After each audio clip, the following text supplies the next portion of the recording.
Hello there, a very good evening and welcome to another edition of Primetime News on TV1. I'm Charlotte Benedict for the Newsfirst team. And I'm Mariam Gunawajaya. First up, please a look at your headlines.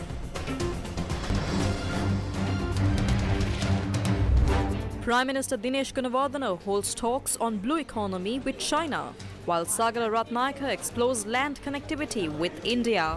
President's delegation holds serious talks ahead of the conclusion of the government's tenure. Multiple factions cite election as a solution.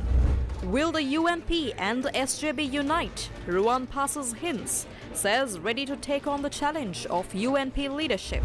Namal is incapable to take up the role of presidency. Ranil is a suitable candidate. SLPP MP Dolawatha says Karuna forms Aman force. Will support Ranil at presidential election. Inflation drops to 0.9% in March. Police seize 100 million rupees in underworld assets.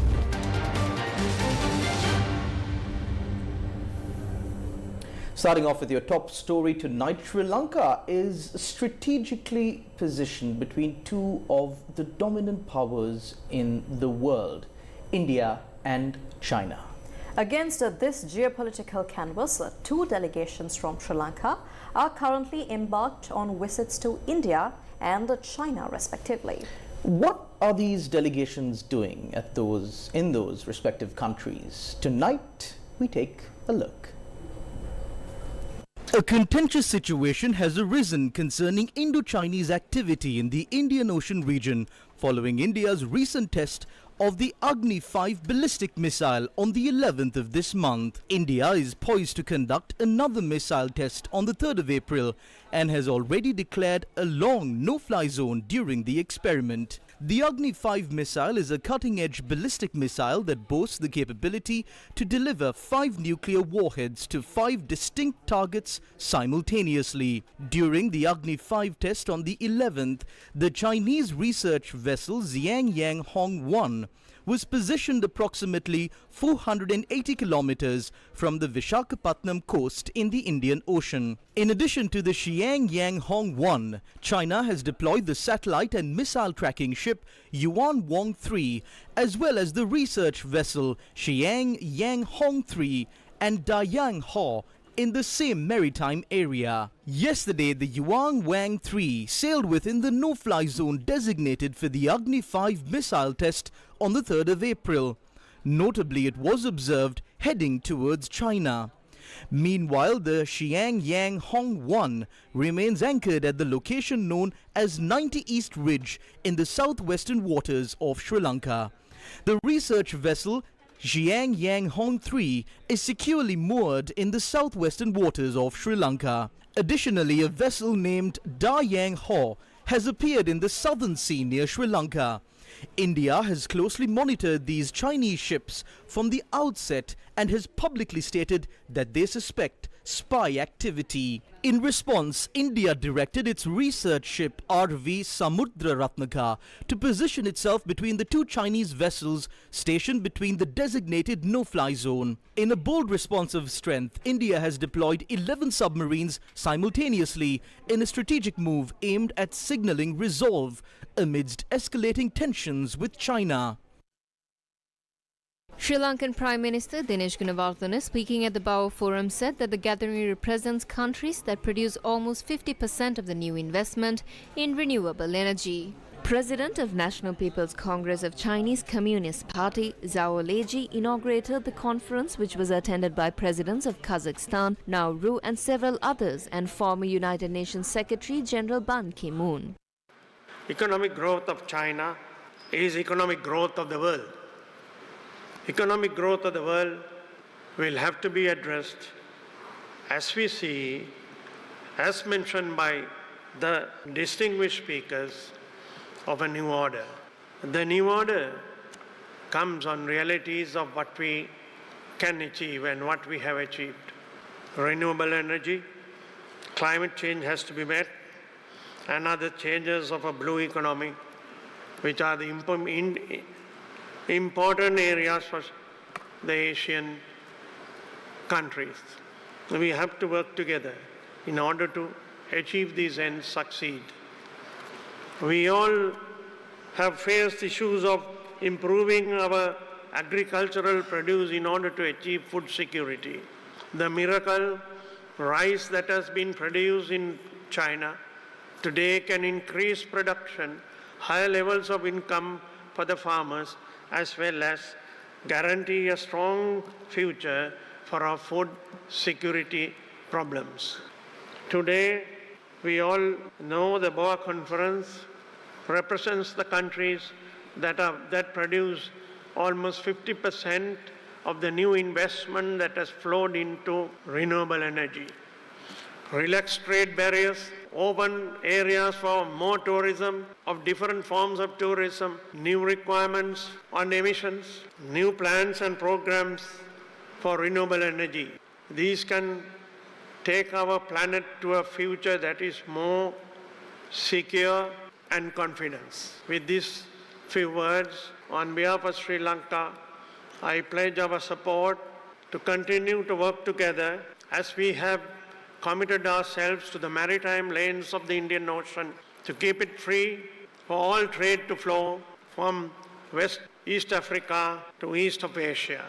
Sri Lanka's port development has taken a new turn of an advanced port development with the assistance of China, for which we appreciate. Sri Lankan Colombo port will become a hub of a new developed port with financial instruments that could cater to the new demands that are growing among ourselves, among our countries, for development and investment, which is essential.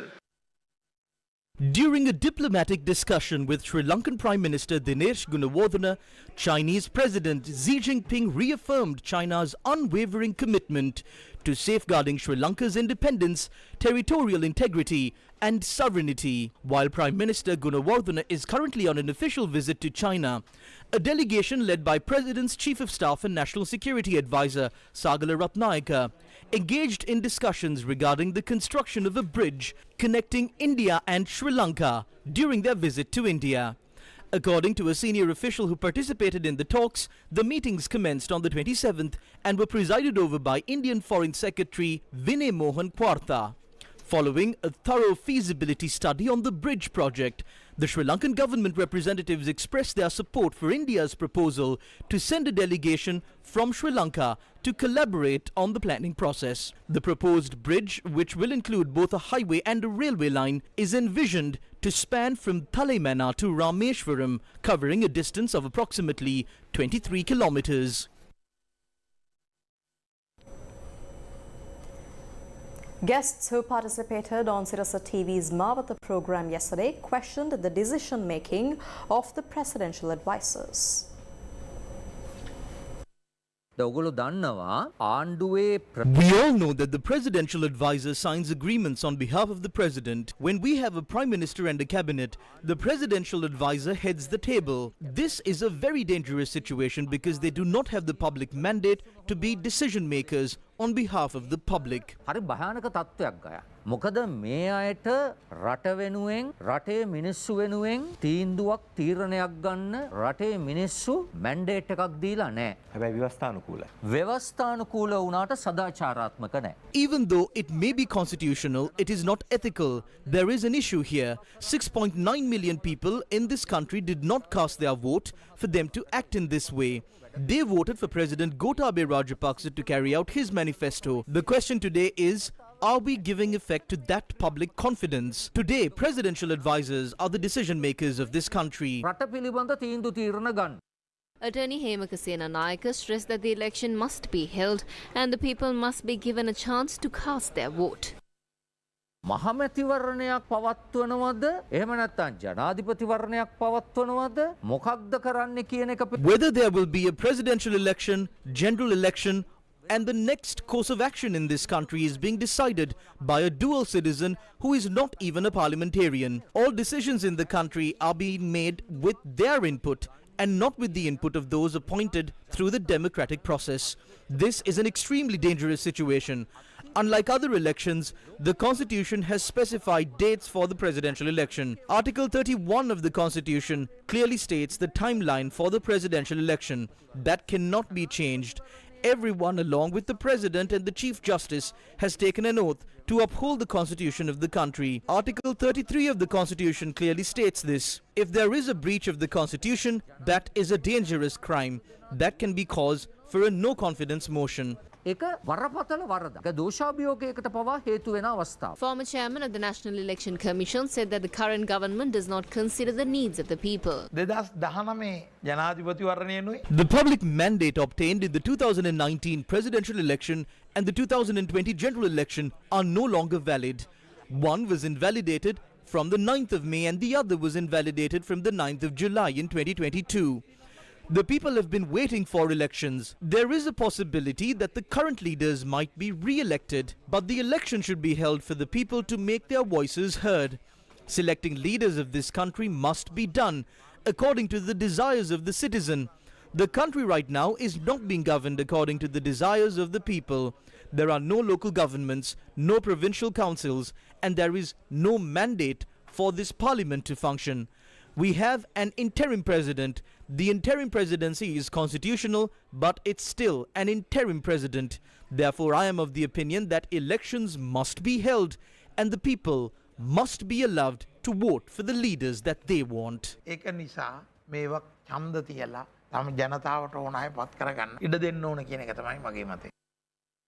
Attorney at law Nikini Mapitagama pointed out that the sovereignty of the people exercised by their franchise cannot be denied. The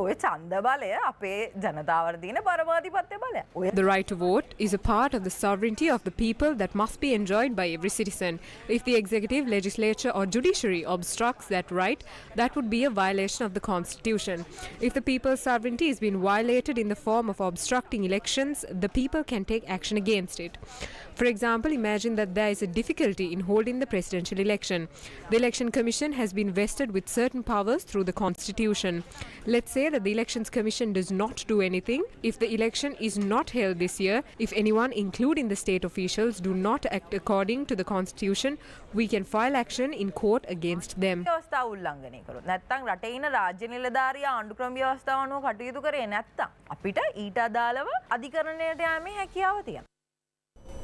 Former Deputy Minister Vinayagamurthy Muralidharan, also known as Karuna Amman, has announced the establishment of a new organization named Amman Force, comprising former LTTE members and others.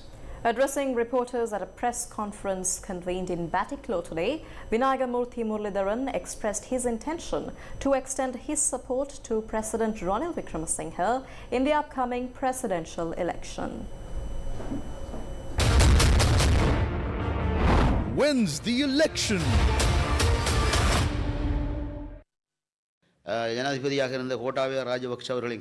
It is common knowledge that during the reign of President Gotabaya Rajapaksa, the country fell into an abyss. That is why the people drove him away. Incumbent President Ranil Wickremesinghe, in the midst of these challenges, had uplifted the country. As a party, we have decided to support him if he decides to run for president. We will determine later if we will contest alone or together. Vinayagamurthy Muralidharan also commented on the new movement that he is leading. We have decided to follow a different modus operandi. The diaspora will support this. There are thousands of women who lost their spouses to the war.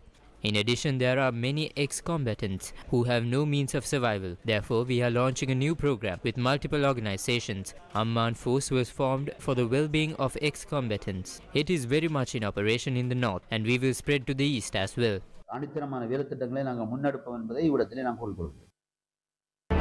When's the election? Chairman of the United National Party, Ruwan Wijewardena, called on the Chief Sanganayak of the Malwatu chapter of the Siam sect. He said that the presidential election must be held. Not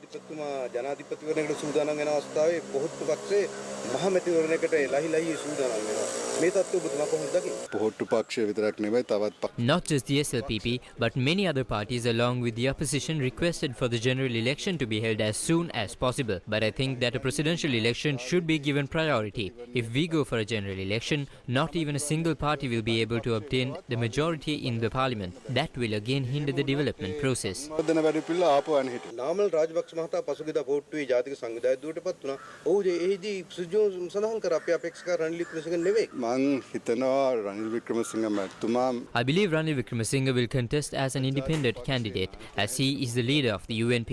As the UNP, we will extend our fullest support to him in the future.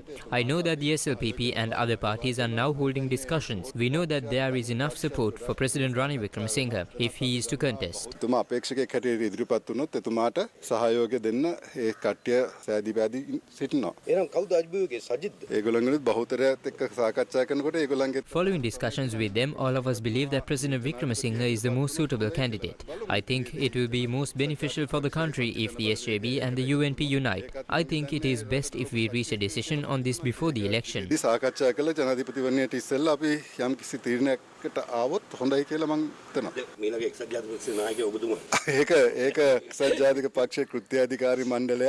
If that is the decision of the party members and the working committee, I am ready to take on that role along with its responsibilities. කියන්නේ එහෙනම් ඒ වැඩ කටයුතු කරන්න මම සූදානම්. Wins the election. Minister Manusha Nanakkara says President Ranil Wickremesinghe will contest the upcoming election as an independent candidate.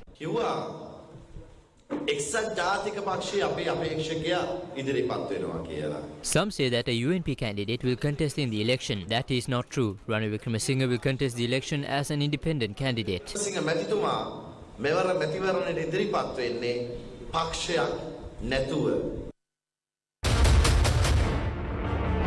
Wins the election.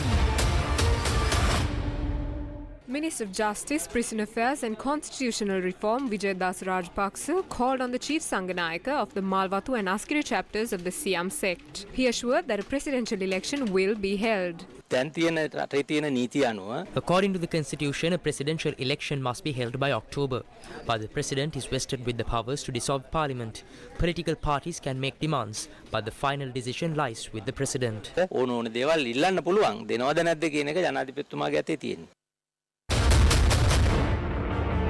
Wins the election. What is happening within the Sri Lanka Freedom Party?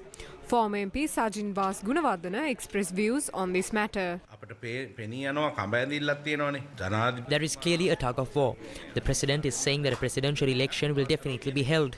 He has also informed the cabinet about it. The Sri Lanka Podujana Peramuna are calling for a general election.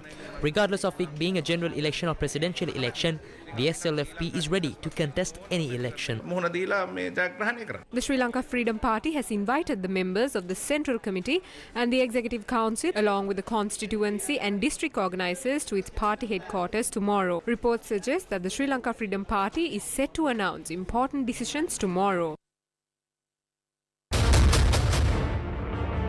Wins the election.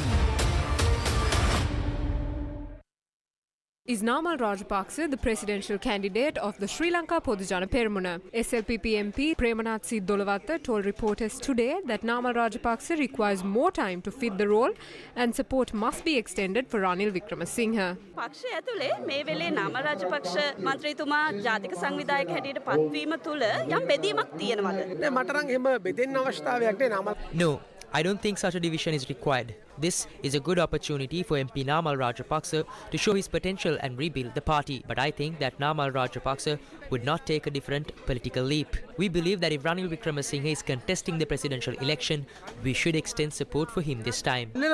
අපි මේ වෙලාවේ රනිල් වික්‍රමසිංහ මහත්තයාට අවශ්‍ය උදව්ව දෙන්න ඕනේ. ඒ කියන්නේ ඔබතුමාලගේ පක්ෂය ඇතුලේ නාම රාජපක්ෂ මන්ත්‍රීතුමා ජනාධිපති අපේක්ෂකයෙක් හැටියට ඉදිරිපත් වෙන්නේ නැති වෙයිද? ඒක මම හිතන්නේ This is my personal opinion and I am not requesting Namal Rajapaksa to do so. I think this is not the right time. This is the last chance we can get a job done from Ranil Wickremesinghe, as he is the last link of his generation. Therefore I say let's forget the differences between parties and let's give Ranil Wickremesinghe these few years and let's all work together. පුරුක ඒ නිසා මම කියන්නේ පාට පක්ෂ කන්නාඩි පෙත සියල්ල අපි අමතක කරලා අපි රනිල් වික්‍රමසිංහ මහත්තයාට මේ අවුරුදු කීපේ දීලා අපි ඔක්කොම ගහලා වැඩ කරමු. Wins the election. The Sri Lanka Muslim Congress spoke about their plans for the upcoming election. Sri Lanka Muslim Congress. According to our plan, if a general election is held, the Sri Lanka Muslim Congress will contest the election as an alliance and also independently. The final decision will be made by the High Command. Last time too, we contested the election both as an alliance and independently, and we will be implementing that plan this time as well. When's the election? The Polonnaruwa district meeting convened by the National Bhikkhu Front was held today. Are we supposed to revive our nation with Ranil Wickremesinghe or with Mahinda or Namal Rajapaksa? No, we cannot do that. Only a JJB government can do that. For 76 years, these politicians ruined this country. We are still unable to escape their grip. We now have a chance to defeat them. They are now unable to even unite and defeat this people's rally.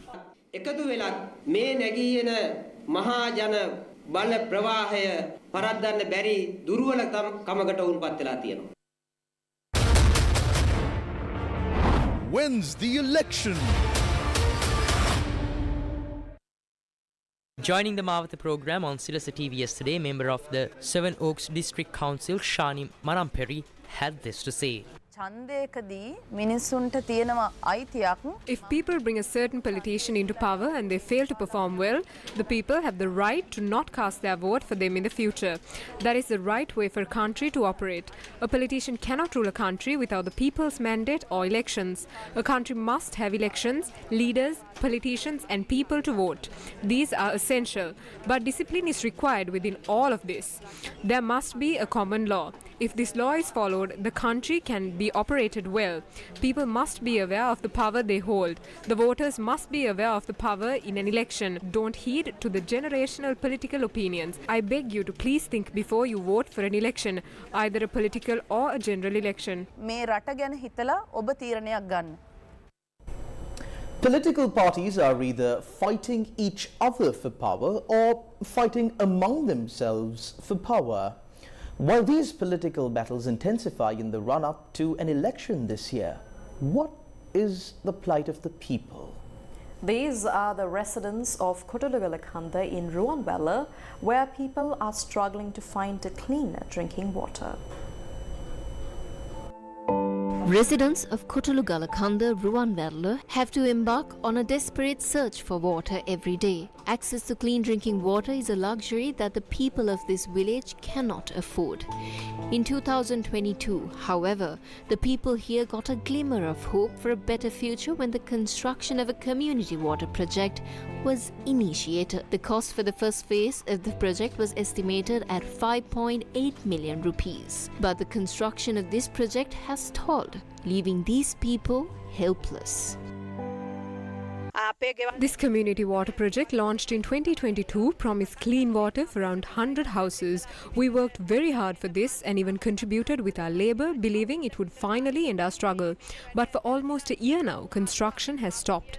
Especially during the months of March, April and February, we suffer a lot without water. We have to travel about 2 kilometers just to get water. There are children and sick people living in our homes.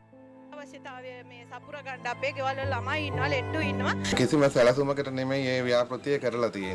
community water project in Kotulugalakanda, Ruanvela has not been done according to a proper plan. Not only it's unfinished, but the well's construction appears to have blocked natural springs it was supposed to access. This is a blatant waste of money. Officials at the time must be held responsible for the situation.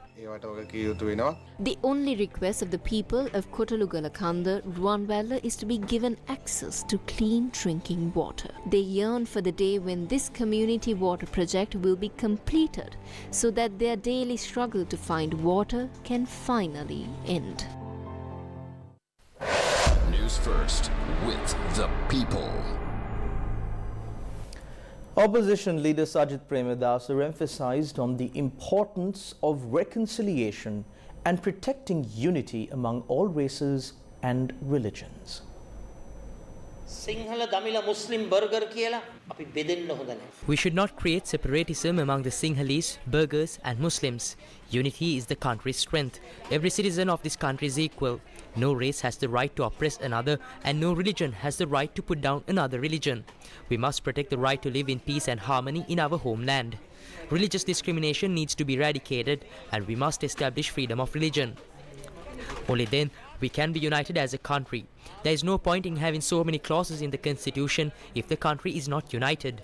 I would like to tell you that we will make education the top priority and ensure it is of the highest level, setting aside differences in religion, race and culture. ඉහළටම ඔසවා තබන්නට අපි කටයුතු කරනවා කියන එක මේ අවස්ථාවේ ප්‍රකාශ කරසි. The opposition leader expressed these views while attending an event to provide a smart classroom worth 1 million rupees under the 137th phase of the Sakwala program. Inspector General of Police Deshabandhu Thenakun reiterated today that Operation Yuktiya will continue until drug trafficking and the underworld are eradicated from the country. The police currently have deployed 20 special teams for this purpose in the western and southern provinces. The initial phase of seizing illegal assets took place in several areas of Galle in the presence of Inspector General of Police Deshabandhu Thenakun. During the operation, police seized property worth nearly 100 million in Galle, Ambalangoda and Ahungalla. They seized property including 4 houses, 2 multi-day fishing vessels, 2 plots of land and several vehicles including motorcycles. IGP Thenakun, who was visiting the Galle harbour, observed the 2 multi-day fishing vessels that were obtained illegally. මේකේ දුවන්නේ කවුද ඒකට? මේක 11 වෙනි මාසෙන් පස්සේ ගිය අවුරුද්දේ මුදු බිල්ලක් ඒකෙන්ද මේක තියලා තියෙන්නේ අර කුඩු බිස්නස් එකකින් එන ආදායම් මාර්ගයේ පෙන්නන්නේ අපිට බෝට්ටුවක් තියෙනවා මුදු ගාමක 70 නැත්තම් මේක මුදු යන්නේ නැහැ. මුදු යන්නේ නැහැ. ඒ වගේ තමයි තියාගෙන ඉන්නේ. නහ ඒකට කටයුතු උත් කතා කරලා කොහෙන්ද මේ සල්ලි හම්බ කරේ කියලා කියනවා මේ බෝට්ටුව කියලා. දැන් මේක දාවන්නත් මෙයා යන්න පුළුවන් තත්ත්වෙ තියෙනවා. යන්න පුළුවන්. When asked if Operation Yuktiya would end, the IGP emphasized that the operation will only conclude when the underworld and drug trafficking are eradicated from the country. He added that they will not leave the operation unfinished. The success of Operation Yuktiya will be measured by the day Sri Lankans feel safe from crime, drugs and underworld activity. Until that happens, the operation must continue. Stopping halfway would mean returning to the state we were in before. If in a few months the public perceives a significant improvement in safety, then we can consider scaling back the operation. The IGP then observed various properties in Ahungalla, including the vehicles seized and taken into police custody. Today is Good Friday, a day that commemorates the suffering and crucifixion of Jesus Christ. On this day of Good Friday, Catholics remember the suffering and crucifixion of Jesus Christ and celebrate a special Mass. For the past 40 days since Ash Wednesday in March, Catholics have been engaged in religious practices and prayers. Holy Week began last Sunday with Palm Sunday. On Palm Sunday, Catholics commemorated the arrival of Jesus Christ in Jerusalem. Yesterday, on Holy Thursday, Catholics celebrated the Last Supper, the final meal that Jesus Christ had with his 12 apostles before his death. After the commemoration of the crucifixion and death of Jesus Christ, Catholics will celebrate the resurrection of Jesus Christ on Easter Sunday. The Saturday between Good Friday and Easter Sunday is known as Holy Saturday or Hallelujah Saturday. This is considered as a solemn night by Catholic devotees.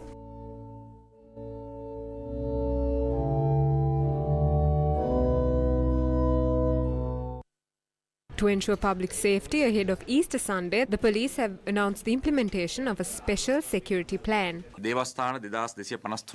To ensure public safety during Easter week, a special security program has been implemented. The program covers 2,253 churches and involves the deployment of 6,837 police officers, including nearly 470 officers from the Police Special Task Force.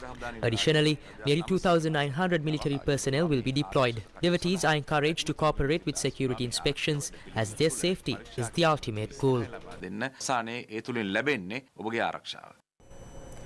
Sri Lanka's headline inflation dropped sharply to 0.9% in March 2024 from 5.9% in February 2024.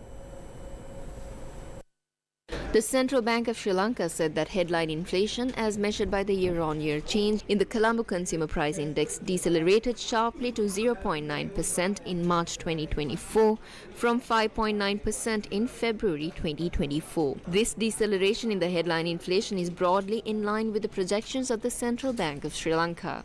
Non-food category recorded a deflation of 0.5% in March 2024 compared to the inflation of 7.0% observed in February 2024. Nevertheless, food inflation accelerated to 3.8% in March 2024 from 3.5% in February 2024. For 2024 March, the inflation has come down to about 0.9% from about 5.9%.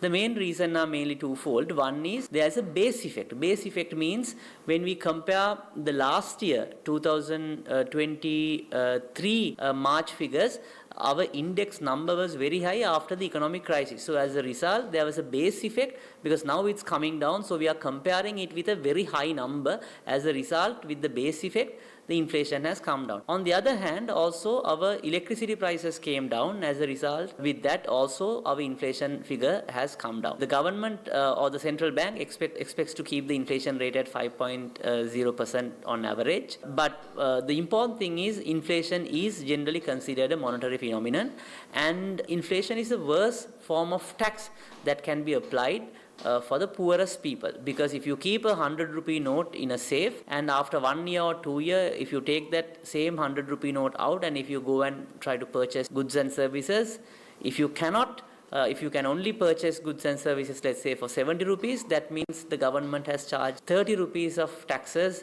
without your consent. So that's why the worst form of tax is inflation for poor people, because most of their expenditure is on the food items. So that's the context on inflation, and a single digit inflation is generally considered good, because that is the way of saving the wealth of all poor people as well as of saving the hard-earned money by all citizens. The government of Sri Lanka is looking at a potential international sovereign bond exchange offer for this year.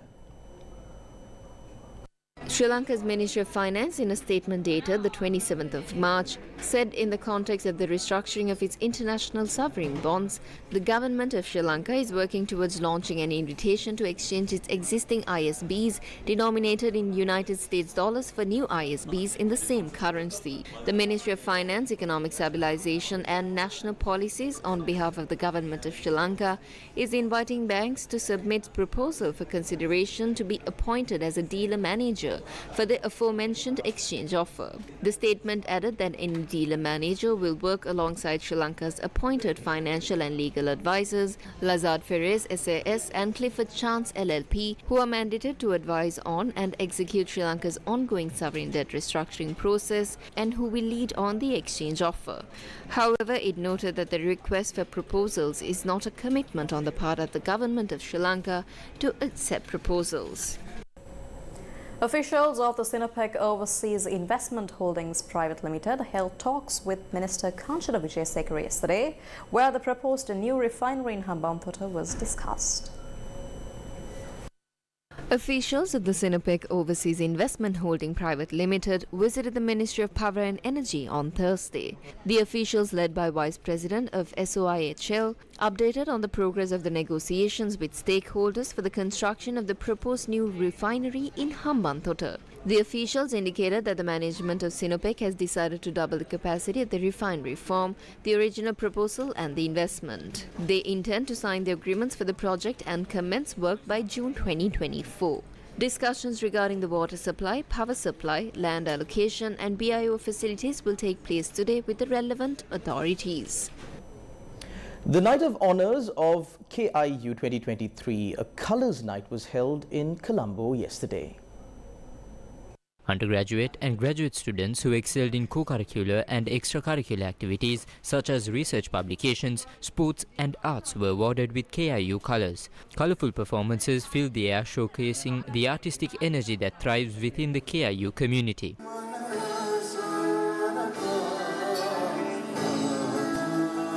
In addition, awards were also presented for those who excelled at school-level competitions.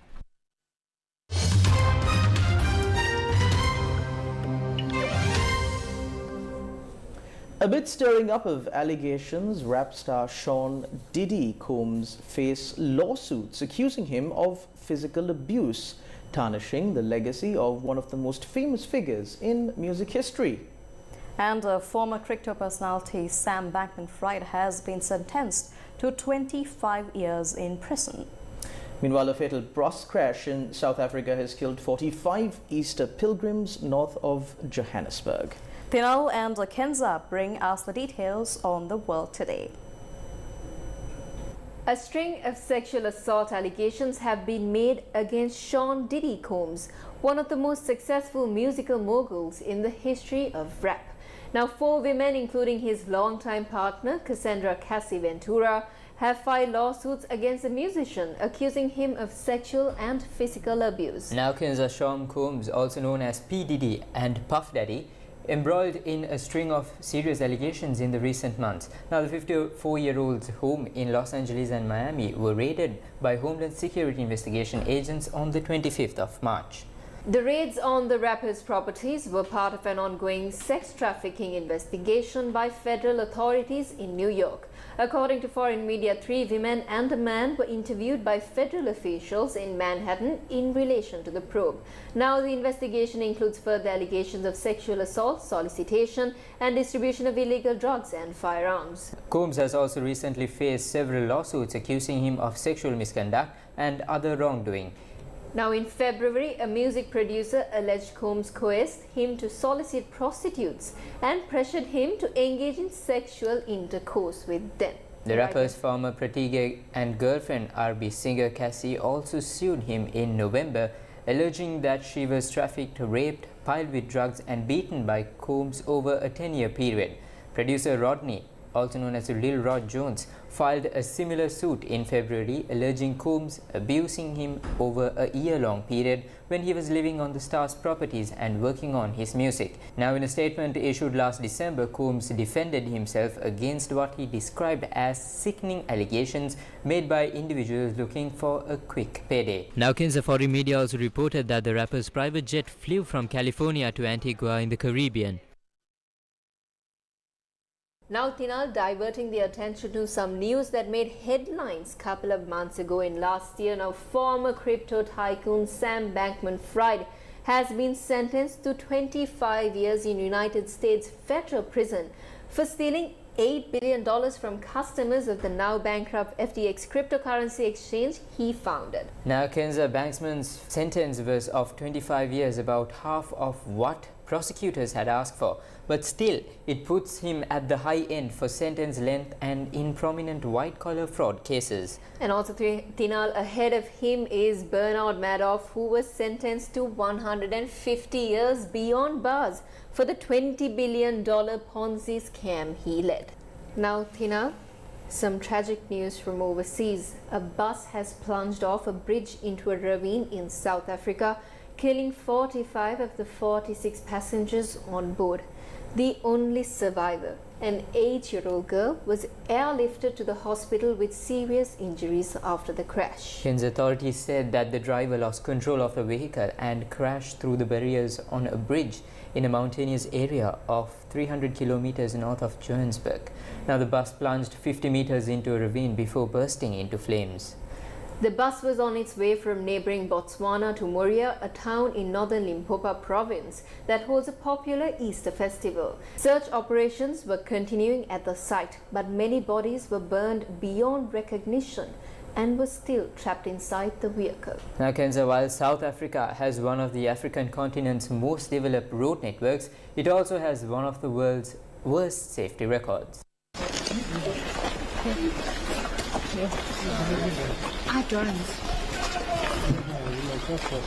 Now that brings us to the end of the world today for this evening. I'm Kenza Farooq. And I'm Tina Tilakaratna. It's back to the studios with Charlene and Mariam.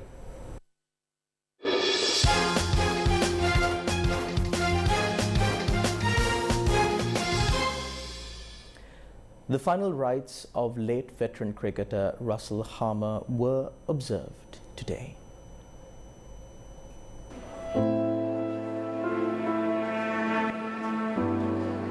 Russell Harmer, a distinguished Ceylonese cricketer, passed away yesterday morning at the age of 84. An alumnus of Wesley College, Colombo, Harmer excelled as a wicket-keeper for the SSC and Nomads clubs. Harmer exceeded as a wicket-keeper for the SSC and Nomads clubs.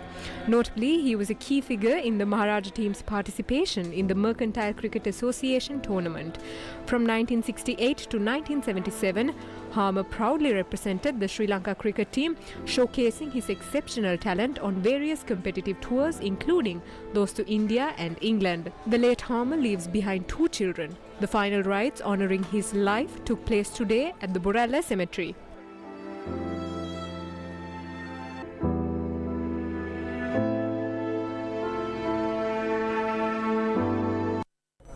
And that's a wrap of Primetime News on TV1 for tonight. Thank you very much for watching. Good night.